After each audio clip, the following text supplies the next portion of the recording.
এই যে বন্ধুরা, তোমাদের সাথে আজকে এঁচোড় চিংড়ি শেয়ার করব। কি করে করব সেটাই তোমাদের সাথে শেয়ার করব, দেখতে থাকো। এই দেখো বন্ধুরা, বড়মশাইকে সকাল সকাল পাঠিয়ে দিয়েছি টাটকা টাটকা চিংড়ি আনতে। দেখেছো চিংড়ি মাছগুলো কত বড় বড় সাইজ। এটা দিয়ে এঁচোড় চিংড়ি করব। এখন চিংড়ি মাছগুলো ছাড়িয়ে নেব আর এঁচোড়টা কেটে নেব। এই যে বন্ধুরা, আগে এঁচোড়টা কেটে নেই। অনেক বড় আছে এঁচোড়টা।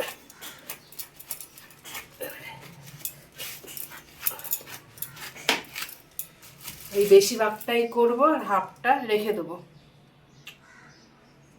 এই যে বন্ধুরা, এঁচোড়ে কি কি রান্না করবো আগে সব জোগাড় করে রেখেছি। এদিকে এঁচোড়টা প্রথমে সিদ্ধ করে নিয়েছি, হলুদ দিয়ে আর লবণ দিয়ে সিদ্ধ করে নিয়েছি। আর কি কি মশলা লাগবে এখানে, যে দুটো বড় সাইজ পেঁয়াজ কেটে নিয়েছি, রসুন, আদা, শুকনো লঙ্কা, কাঁচা লঙ্কা, আর দুটো আলু নিয়েছি, ডুম করে কেটে নিয়েছি।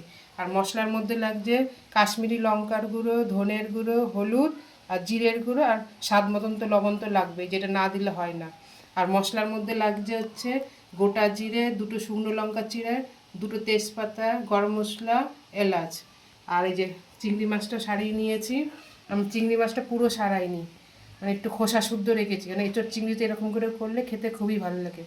এই গ্যাসটা এদিকে, কড়াই গরম হয়ে গেছে, প্রথম তেল দিয়ে দিলাম।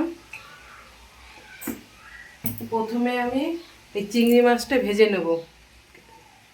এই চিংড়ি মাছটাকে প্রথমে একটু হালকা নুন হলুদ মাখিয়ে নেব।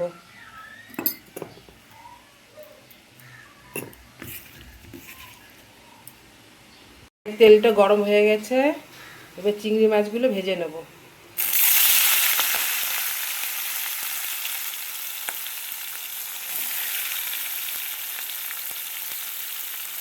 চিংড়ি মাছটাকে হালকা করে ভেজে নিয়েছি, বেশি ভাজবো না, একদম হালকা করে ভেজে নেব। ভাজা পুরো হয়ে গেছে, নামিয়ে নেব।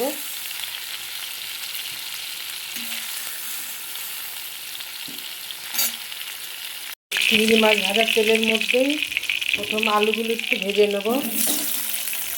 আলুগুলো একটু লাল লাল করে ভেজে নেব।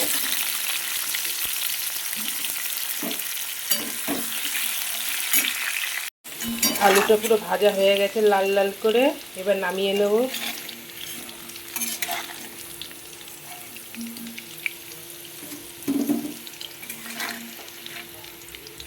তেলটা এই তেলের মধ্যেই দিয়ে দেবো, ফোড়নের মধ্যে দিয়ে দেবো গোটা লঙ্কা, তেজপাতা, এলাচ, জিরে, গোটা জিরে।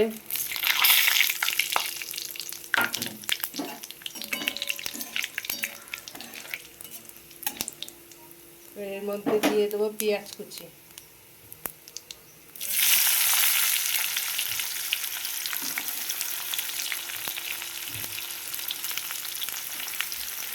পেঁয়াজটাকে লাল লাল করে ভাজা ভাজা করবো। লাল লাল ভাজা হয়ে গেছে, এবার এর মধ্যে দিয়ে দেবো মশলা। আদা, রসুন, কাঁচা লঙ্কা, শুকনো লঙ্কা যে পেস্ট করেছি এটা দিয়ে দেবো। এটাকে দিয়ে ভালো করে মশলাটাকে কষাবো।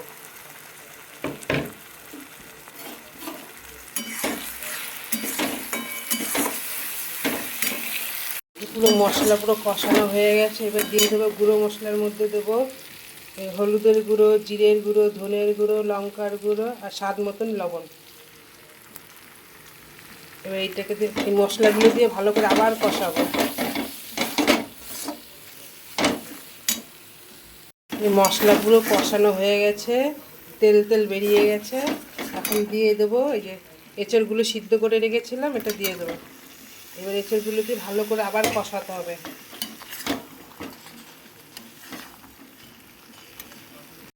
এঁচড়গুলো প্রায় কষানো হয়ে গেছে, এবার দিয়ে দেবো যে ভাজা আলুগুলো দিয়ে দেবো, দিয়ে আবার কষাবো ভালো করে।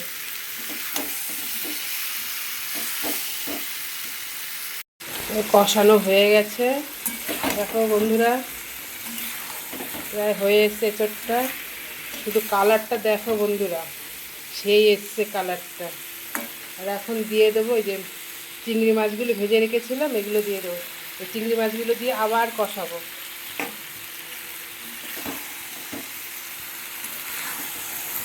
বন্ধুরা ট্রাই করে দেখতে পারো এঁচড় চিংড়িটা। আমি টমেটো দেইনি, বন্ধুরা দিতে পারো টমেটো, কারণ আমি টমেটোটা খুবই কম দিই রান্নার মধ্যে। আমাদের বাড়ির পছন্দ করি না টমেটো ততটা। তোমরা অ্যাড করতে পারো টমেটোটা।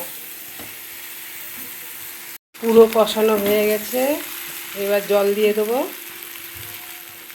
পরিমাণ মতন জল দিয়ে দেবো, কেন মাখা মাখা করবো।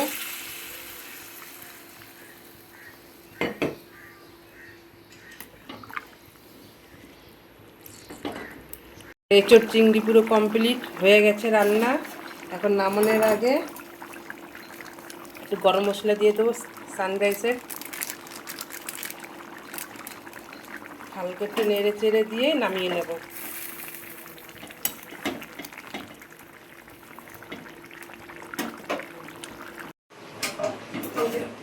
বন্ধুরা এঁচোড় চিংড়ি হয়ে গেছে, এবার নামিয়ে নেব। শুধু কালারটা দেখো বন্ধুরা, সেই হয়েছে। আর যে যে খাবে বন্ধুরা চলে আসো, গরম গরম ভাতের সাথে খেতে খাবে।